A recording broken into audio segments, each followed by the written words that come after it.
campaign is expanding statewide across Connecticut. Joining us from the Yale School of Medicine is Dr. Yoviene Sykes and Dr. Vinod Srihari. Thank you so much for being here. Really important topic, exciting that your campaign is expanding. Dr. Srihari, first tell us, what is the Mindmap campaign? So Mindmap is a statewide initiative to shorten the time from the onset of a psychotic illness to the beginning of treatment. Because early detection, as we know, with many of these conditions is very important. Tell us what psychosis is for viewers who might not be familiar. Yeah, it's a term we use for a mix of abnormal experiences or symptoms and observable behaviors or signs that might suggest the beginning of a chronic schizophrenia spectrum illness. So individuals might experience difficulties telling what's real from what's not real. They might have hallucinations, hearing things that aren't there, or feeling things or seeing things. They might begin to believe things that aren't based on facts. And they might also say or act in ways that are disorganized that people can notice and observe and help get them into care. Okay, so that's important to note. Signs and symptoms, I know these are a part of them. Are there any others that we should look out for?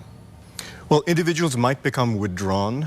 They might be suspicious of others, and so they might fall behind in their academic achievements at work. They might withdraw from members of their family or friends. So these are things that, if noticed, can be useful in helping bring the person to a professional to make a diagnosis. Okay, great. Now, causes, Dr. Sykes, anything that causes this in particular, or is it genetic? Is it a mix of things? Yeah, it's really a mix of both genes and environment. And I think there are some medical causes that we can diagnose. So psychosis can be associated with disorders like epilepsy or even dementia.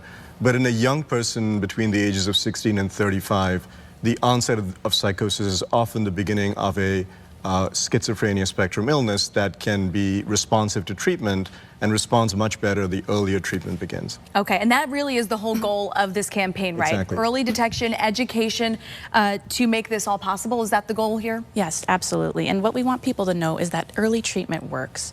Recovery in psychosis is possible. The sooner that someone gets care, the better. The better they can get back on track. The better chance of recovery and living a fulfilling life. So, we want people to know that recovery in psychosis is actually the expectation. It's not the exception. And so part of the goal of the Mindmap campaign is really empowering the public, anyone who's interacting with young people, really in any domain, whether it's their family, educators, school counselors, first responders. We want them to be empowered to know the signs of psychosis and know that they can help guide those young people into care. Yeah, and what I really think is so great about these educational campaigns, it helps reduce stigma, any stigma that's out there as well. So let's talk about how people can find a path to treatment, who qualifies. Tell us more about that. Yeah, absolutely. So the path to treatment's easy. That's what we're really trying to make. If you or anyone you know who is experiencing psychosis, we really encourage you to call our confidential referral line.